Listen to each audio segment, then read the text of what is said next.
I'm Rick Dancer. Welcome. This is a special edition of Get Real with Rick Dancer.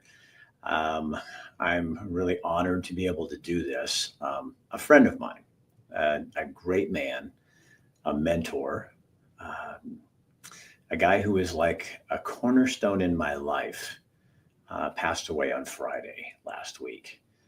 Richard Gorsuch was 90 years old. When I met him, he was 69. And what's really cool about this story is it's just, well, here's what we're going to do. I did a year and a half ago, I did an interview with Richard and Bonnie Gorsuch. I told the story, as I have many times over the years, of how he touched my life and some of the things he told me that I never forgot. And somebody said, I know Richard. I've got his phone number. So I called up Richard. We ended up doing this interview. Then when that happened, a guy named Neil, who was a friend of Richard's, who actually was the guy who set me up with this story 22 years ago. He said, Neil has a copy of the video he taped off his television set back when it aired originally in 2002. So Richard made a lot of really good friends in his life, but this is a story about a man who, for no reason at all that he knows of, except he feels like God told him to do it, he painted Haystack Rock in Cannon Beach, Oregon, every day for 365 days.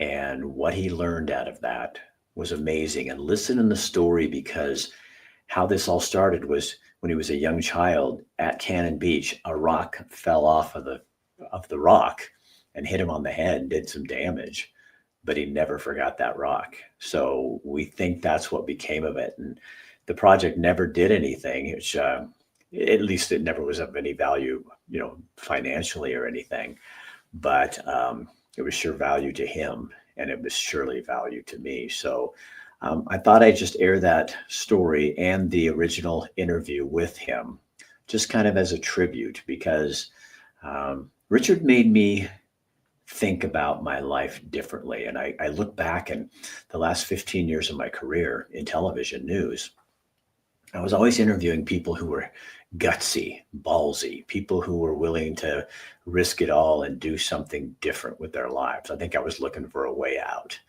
And all these people, there's so many stories I did, and Richard's just one of them, but a very important one. One of the things he said off camera that I will never forget, and it will always be a part of my life. Rick, go find the thing that makes you sing and sing. Find the thing that makes you dance and dance. Find the thing that makes you come alive and come alive. He said there's too many people walking around this earth, their heart's beating, but they're not living. And even today, as I look at my 65-year-old future, I'm still younger than it was when I met Richard. I got plenty of time to find the thing that makes me come alive. I hope this inspires you as he inspired me. Richard Gorsuch, rest in peace, buddy. I know you're in line. So here you go. Start this. The Gorsuches will be here in just a few minutes, in like 6 minutes, but I want to take you back to 2002. And this is the story where I had a call, and my favorite photographer in the world to work with, Kurt Richter, put this together. We went down to Cannon Beach to talk to this artist who we did not know, who was painting Haystack Rock in Cannon Beach every day for 365 days. Now, what you're going to see is the younger version of Rick Dancer.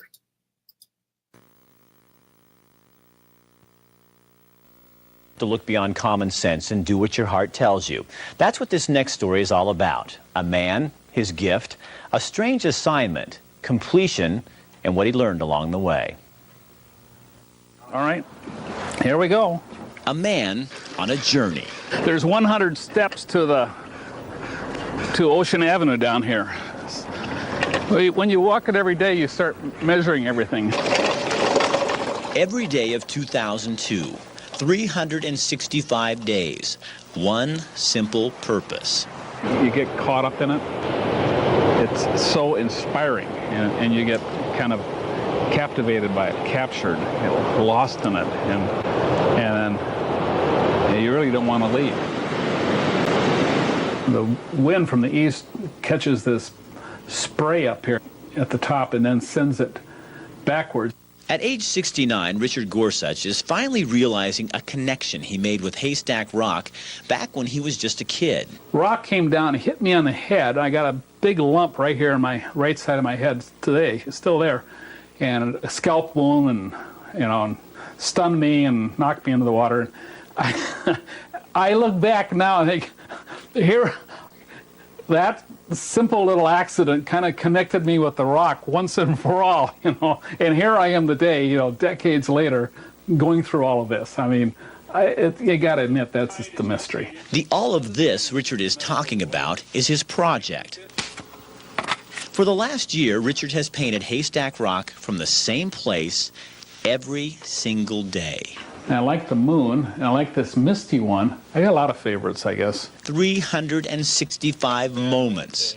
Of course, I didn't know what I was getting into, but I went down there to paint, and the wind was blowing over 80 miles an hour, according to the weather report. 23,000 square inches of surface. I'm so close to the truth when I'm recording life as it happens. 3 hours a day. I'm more compassionate and I'm more committed because I've lived out a commitment. Captured, preserved forever. There's probably over 1,000 hours in the course of all the hours, waking hours of the year that have gone into this project. And why? I don't know, except that I have been experiencing something that's helping me come to know that I'm being authentic. Authenticity doesn't come easy. Each painting a record of how much things stay the same and how much they change. That's really the hook on this whole thing. It's a whole year of images of this gigantic monolith that people come here by the tens of thousands to see and to walk near. Just look at them all, just walking around there and lost in their thoughts. For Richard, the rock is symbolic of God, a foundation, a stability that is always there, but like the rock he loves, sometimes unseen. And there's this calm in the center of the hurricane, or in the center of the vortex, and there is that sense of calm here in Cannon Beach that we hear people talk about, and we feel ourselves. And that's part of the mystique of what's going on here. Richard's purpose was not perfection. I think a lot of people, especially in the arts, they don't write the novel they want to write, or they don't build the furniture they want to build, or sing the song they want to sing, because it's got to be perfect. And then it never gets done. See what you can do if you will just dedicate yourself to it one day at a time. No real reason, no profit motivation, just because. I think there's something in our culture that we got to always have to have an end result of what we do, I just know I had to show up and do it with no agenda. One man's journey, a chronicle. I think that's what I hope, that someone will look and say, someone did something that was important. It must be important, they wouldn't have done it. Why would they do something like that every day? An inspiration for others to look for their rock. There's a far greater reason for your life, for what you're doing here, than painting these pictures. But you're going to find out what it is by painting the pictures. Just show up, do what you're supposed to do. So I'm waiting to find out what that is, to be honest. Great moments must be remembered. Lead me to the rock that is higher than I, Psalm 61:2. So the rock has become that kind of symbol. Something that says you were here, you did it. On the other side of this, he put this inscription that this rock marks the site where Richard Gorsuch painted Haystack Rock 365 days in 2002. Richard did not do this alone.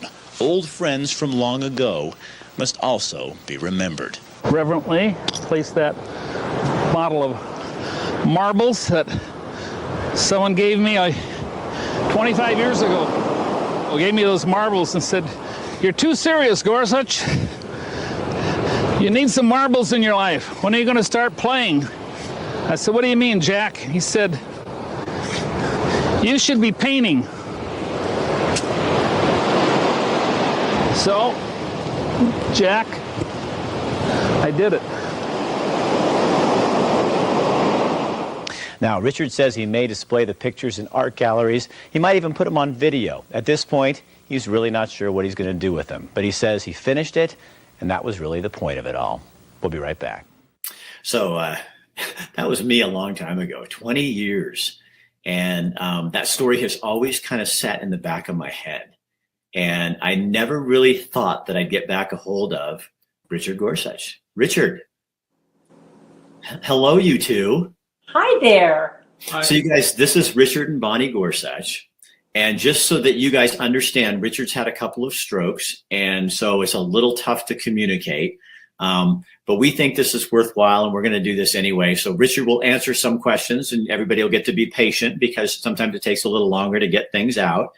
And Bonnie's going to fill in blanks and all that kind of stuff. So what was that like for you two just watching that video? Okay, well, I'll answer first. I loved Cannon Beach, and it was just really neat seeing Richard doing what he did, and at our old house and our old location where we raised our boys and all these wonderful things. And plus, he's looks different now. He's down to his high school weight. I am very jealous. And anyway, it was wonderful. I totally remember us moving to Cannon Beach from Coburg and landing there. And Richard went from being a full-time self-employed person to not knowing what he was going to be doing with the rest of his life. And so then he said, I know what I'm going to do. I'm going to paint haystack rock every day for 365 days. I'm like, luckily we'd made enough money off the sale of our house in Coburg that we had some money rolling around so he could take a year off. So what, and I talked to Richard on the phone, so I kind of know this, but even Richard, if you want to answer this, that you still, after 20 years, don't have a reason for that? I'm sensitive to the enthusiasm, the happiness to be doing what I was doing. That kind of communication doesn't lie. And I loved it. I knew it was happening then. I know today it's the real thing. The whole show you put on the camera on the narration, it's the real thing. Real people doing the real thing and loving it. You know, my wife was in here before we were waiting for you guys, and my son and my wife were in here, and they were watching that video. And the words you speak, Richard, you still have it. I mean, I still hear it in your voice, a profoundness that you understand kind of God and how this works in life. What I love when I called you and you said there's still not, there was a purpose and a reason, but you still haven't figured it out yet completely. Because isn't that what life is like, Bonnie? I mean, don't you think that's how we should be comfortable living? Definitely, Rick. And basically, that's how Richard and I have lived for 37 years of marriage. The man graduated from University of South Dakota with a major in advertising art. So since then, he's been a self-employed artist. And believe me, that hasn't been the easiest as far as family life and bills and this sort of thing. Not getting the regular paycheck every Friday from KEZI or wherever. And so that's, been a big challenge for us as a married couple. However, it's all been worth it, Rick. So you learn to trust, don't you? I have learned to trust Richard, definitely, and also the Holy Spirit that lives within Richard primarily. Because You know, when we came down there, I remember Neil's the one, Neil who's got the video. He's the one who set me up on this. And he just said, you've got to meet these people. You're going to love this story. And I never knew when, you know, kind of 20 years ago in my career, I was doing stories like on people like Richard, who had taken a risk, who were willing to get out. Because I think for me in my life, I was afraid. Because I was raised in a house where you know, in fact, all of my sisters, both two of them right now are just retiring, and they've been with the same company for 30 years. So after 25 years at KEZI, I was going, I should have left here 5 years ago and gotten out. And it's much more scary to live like Richard taught me to live, but it's also, I think it's really living. So Adventure. And but we want, don't you think American culture, we want comfort. Adventure is costly, and you can fall off, you know, ledges and you know, you don't know, like Bonnie, like you were saying, you don't know where your next paycheck's going to come from. yes. Well, I believe that adventure costs less than the other one, because when you have the other one, and I forget what that other one is, we were just talking about that. I mean, everybody in this culture wants more. And honestly, when you live like we've lived for all these years, you actually don't need all the stuff that people are clamoring after today, like the next biggest car, the next biggest house, the next biggest everything. I mean, it turns out that we ended up in a very small cottage right near the Columbia River versus a pretty large house in Cannon Beach. And we're tapering down our life because we both know that both of us don't have much time. I mean, Richard will be 89 this month. I'm living joyfully with stage 4 breast cancer. And so we both have things that we know we're not going to be here forever. And so we're just really happy day by day, like two former good alcoholics, which we weren't. But I'm just saying, we're living just one day at a time, and it's beautiful. So, Bonnie, can I ask, this is kind of a weird question, but I've always wanted, I was really good friends with Frank and Jeannie Moore. And Frank Moore just passed away recently. And they were both together. They've been married like 70 years. I mean, unbelievable. Yeah. And so when you go to bed at night, you kind of look at each other and go, okay, one of us may not be here tomorrow. I mean, yes, definitely. I mean, in fact, we talk about death every day because that's just where we've gotten. I mean, I was driving him to the hospital in May of 21. That's one of the reasons why we moved here, to be closer to his health care. So as I'm driving to the hospital, I end up having a seizure in the car, and they find out I have a brain tumor. So my breast cancer had metastasized to my lungs, my brain, and my bone. And so every day we just know that we're both very close to the end. And I told him yesterday, I really would like to die after you, because there's so many things that I do every day that you don't know that I do, like bill paying and getting more affairs in order than I've already gotten in order. So it would be more sensible from my standpoint if you did go before I did, Richard. But God is much more sensible than I am, so maybe I will go before you. But yeah. I mean, we got married when I was 30 and he was 51.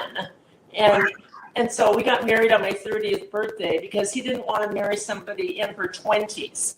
And so we got married in Eugene on my 30th birthday. And so it's been a beautiful time. So when you watch that story and you see the advice Richard was, I mean, because it was profound for me. You know what I mean? It was profound. Richard, you've had a profound effect on my life. And I've never forgotten you and that day and what you said. And I've quoted that for years. Go, Rick Dancer, go find the thing. Because off camera, we had a really close conversation, and you said, go find the thing that makes you come alive. Go find the thing that makes you sing and sing. Go find the thing that makes you dance, Rick Dancer, and dance. And I think now it's so weird that you and I are talking now, because Kathy and I just moved to Montana. We've left Oregon. My whole life was in Oregon. And it's been a really amazing yet difficult journey. And I'm not going to get into specific details, but there's a lot of trust going on here. I mean, it's a lot of things going, like, I feel like I'm standing on the plank of the pirate ship, and it's, do I jump and my arms are tied and just trust that God's gonna bring me back up? And I'm not being over dramatic. That's really what it feels like. And you guys know that. Yes. It's called faith. Yeah. What'd you say? It's called faith. Yeah. It's called faith, right? For sure. Faith. Right. I gotcha. Yes. So what happens to that project that Richard did once Richard goes on to be with in a better place? Right. So he got done with the project December 31st, 02. And so then it was like he had to do other things in order to bring in some income. And so he just started being a full-time painter, which it turns out that's why we moved to Cannon Beach, was that he was retiring from all the freelance stuff he was doing for a hospital in Eugene, a publisher in Eugene, different companies in Eugene. He was just really tired after being self-employed for all those years. So we moved to Cannon Beach, and he just basically became a full-time painter. And as far as those paintings went, the 365, there were various places that would have loved to exhibit them, but they would be more like kind of broken up, like the series would have been broken up, because no place really has enough room to display all those properly. And so Richard never did agree to ever display them anywhere. I think it was just kind of a heart thing. I mean, it did like go to his heart, and he did do what he wanted to do, and he got a lot of time to think about where he'd been and where he was at the present and where he's going in the future. And so they're just safely packed away right now. And they have been all scanned and in order, like from January 1st through December 31st. So they will still find a proper, like, what do you call, permanent thing, like maybe a coffee table book or something like that in the future. But in the meantime, they're in a safe place. I think Richard wants to say something. Yeah. In addition to the getting out on the beach in the morning with all my gear and getting set up, what I didn't plan on, but I start painting. In the corner of my eye, I see some lone figure walking along. I said to them, they're about to change course. I said to myself, and then sure enough, they changed it. Freddy's and that person's standing nearby in the silence, and I'd say, hi. They say, hi. And then I keep painting, they keep thinking or walking away, kind of turn around, coming back. Then the question comes. And that little exercise repeated itself, not every day, but most of the time. A different person, or a mother and two little kids who want to paint like me. So I say, go ahead and let them work on the painting. I'd fix it later. So, but pretty soon I had little small palettes made up, and give them a brush and some paint and a palette, and say, you are at home. A decade or so later, those people, the family of beach homes sought me out to see that the paintings that their granddaughter did are framed in our home. Wow. What's that worth? Yeah. What does that do to your heart? Right. And Richard, you said in that story, and I remember you saying this, that it's hard, like especially as an artist and a painter, it's hard to get going, to be committed. Right. And by you doing that 365 days, it showed you. I had no idea. I didn't remember that you were retiring, which is so weird because now I'm you. And it's like, so I'm going back, and once again, Richard Gorsuch is teaching me how to do this thing called life. Some reason these two Richards, I almost said these two Dicks, but these two Richards came together, and you've been guiding me in my life, my whole life. And what an honor to sit here and hear you say that. I thank you so much. Well, Richard, he'll see you at 109. How's that? 109. He'll see you when he's 109 and you're 89. Yeah. And then we'll see if I learned the lesson. Because what that taught you then is you were going through a change in your life, a big change. And you were in a new place. And if you're going to be an artist, you've got to be committed to it and doing it. And that 365 days was God's way of making you, almost taking you from the creature of business where you could do it and saying, okay, if you're going to be an artist, you have to have some of that, adopt some of that same behavior pattern, but in a freer way. And so you got to find that took a year, and that was the only way that was the way he chose to do it for you. And then through that, it connected you and me. Right. Amen. Another thing that hit me this morning or last night was back to why I went out there on the beach to paint. There's a certain kind of solitude, that a peaceful, calm, restful feeling about being near the rock. It's something just me saying that. I hear it over and over, but prior to moving to Cannon Beach, my mother died, my stepdad died, and my father died. And I needed to be alone in a place like Cannon Beach to process that and let go of that, and expressing my feelings in painting, moving oils around on board, and it doesn't have to be right or it can't be wrong. It's just you're doing something to get reconciled with the change that is happening deep inside. Is it kind of fun for the two of you to be able to look back? Because this is a hoot for me, to look back 20 years and see that there was a purpose. And these are just the ones that you know. Think of all the other people, like you're saying, Richard, that walked by. And maybe that's what we forget about life, is that there's all these little things in what we sometimes see as drudgery that are actually have great meaning. We just don't pay attention to them. For sure. Yes. Well said. I think too the term artist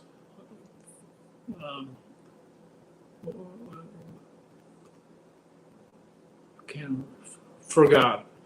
It's okay. We both forget stuff. Art therapy, yeah. It's like an art therapy. Art therapy. It's only 365 days, and plus having to live through many, many storms. You find out how much you love something when you're in the midst of a storm. And the storms had a tremendous effect on me.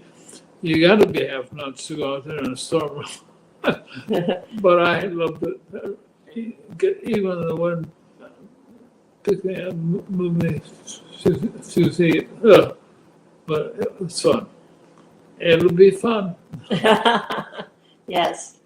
So Bonnie, what have you learned in the last year and a half about life?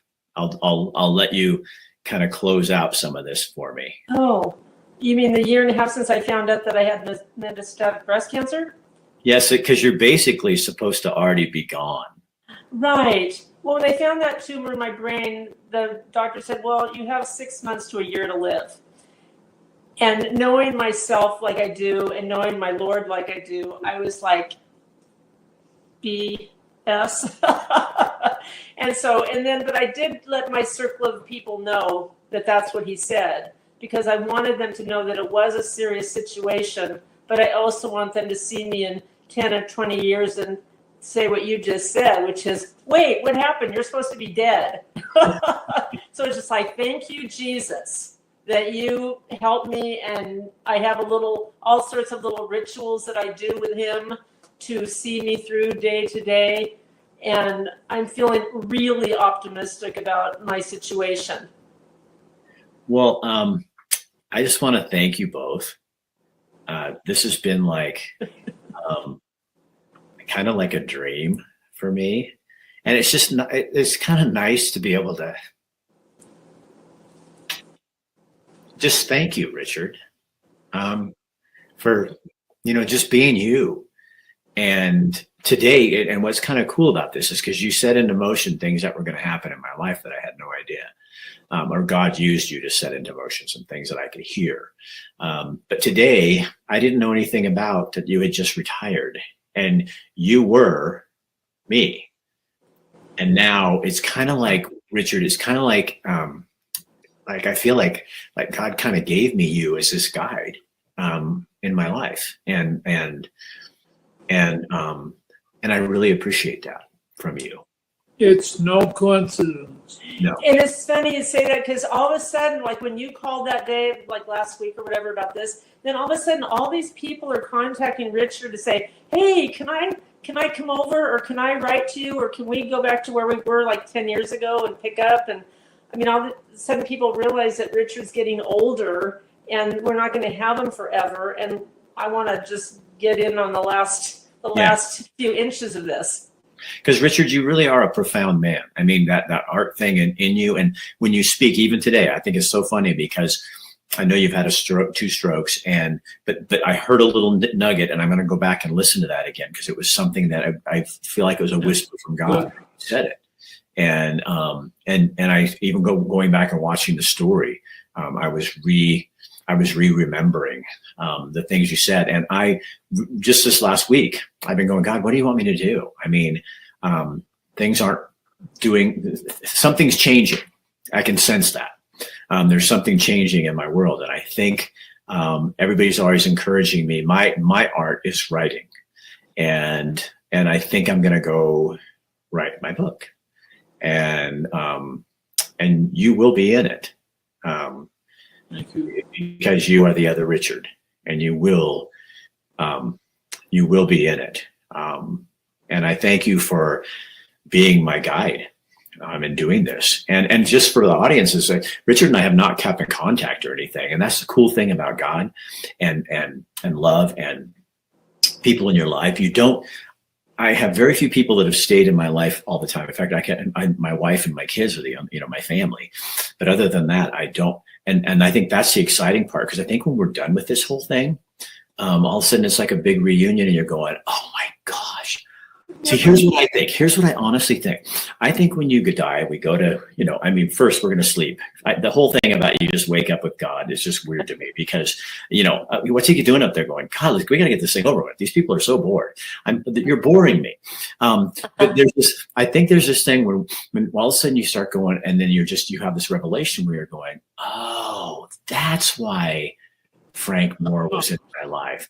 That's why this happened. That's why you didn't let me get that job. And see, so for me, this little thing here, this is like me getting a glimpse of that, because it's like I'm going, God, I feel like I was going, that's why Richard and I did that story. That's why I talked about him the other day. That's why that lady got me his phone number. That's why Neil gave me the video that I never had. I lost that video. Yes. So it's like a little picture of what it's going to be like when we get on the other side. Right. So I think that's super fun. And one last thing about you, Rick, I've been noticing since we've been in contact the last week, you seem a lot happier and a lot more freed up than you were when you were in Eugene. Yeah.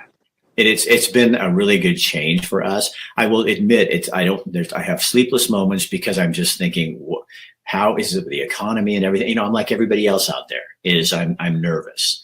And I have to give that over to God every day. And I'm starting to write. I haven't journaled since I was in therapy years ago, and I've started journaling it. 3 mornings ago, I started writing out my thoughts again, because that really helps me put it on paper. It's my, it's an art form, and it helps me kind of write, and then I can write my blogs and stuff like that. So I think that's super helpful. So I'm back in the swing. Yay! Well, we'll look for your book. Okay. Thank you again for coming on, you guys. Thank you, Nick. You let me know anything that's going on and happening. Okay. Okay. And God bless you. And you too. And if either one of you gets there before me, we'll let you know. Well, would you, we'll let you know. Kind of tell God some good things. Okay. Oh, you're going straight up. We know that. Oh, I think it's going to be, you sit out there for just a moment. Remember that thing? I had worked with a photographer one time, and he said, what I'm going to do when I get there is I'm going to ask God, do you have an editing machine? And just give me 10 minutes. I've got a couple things I want to get out of my life. All right. Yeah, I told him, I think that's supposed to be Jesus, so I don't think you need an editing machine anymore. Right. All right, you guys. My friend, thank you so much, and God bless. Yeah, love you both. Thank you. Bye, Rick. Thank you. See you later. So, welcome to my profound moment. We call this Get Real with Rick Dancer. And I did that because for so many years on the news, I had to be Rick Dancer. And my real name is Rick Dancer, but when, I had to be a caricature of myself. And some people go, well, you don't have to. Well, no, because you didn't live my life, but you had to, because you cannot be a human being and do all that. So when I left and I lost the race for Secretary of State, and I started figuring out my life with Kathy again, what we were going to do, I just said, I have to do real.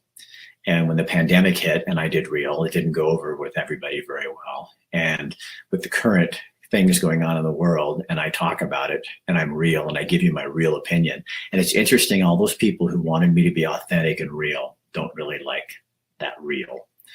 So maybe this is just what it's supposed to be. And I didn't say I was right. I said, I'm real. I'm righteous. I'm not self-righteous. I'm wrong, but I'm real. And I'm always, always looking for the truth. Because the truth is the only thing that will ever set us free. So as I said, Richard passed away on Friday. Here's a little kind of piece of advice, I think. When you have people in your life like that, tell them.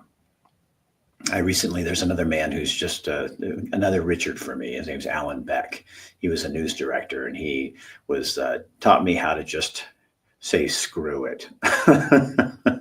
And we were back in Oregon last summer, and I saw his wife in a store, and I said, oh my gosh, where's Alan? She goes, he'll be out in the car in just a few minutes. And so I went out and waited, and all of a sudden Alan walked up, and I walked up to him. At first he didn't know who I was because he's a little bit older too. And then when I said who I was, and then I sat and looked at him, and I thought, I may never see him again. And I just told him how much he meant to me, how much he did for me, specifics about how he freed me up to be the kind of guy on TV that I was supposed to be, not some plastic bubblehead. And Alan had little tears just running down his face. And I gave him a big hug, and I said, thank you so much, Alan, for helping to make me who I am today. So people don't stay forever. And I got to tell Richard right there how much he meant to me. And he will be in my book. I'm Rick Dancer. Thanks for, being here. Share it on your page if there's someone you might know that might benefit from this. And Richard Gorsuch, amazing. What an amazing life you led. Good night.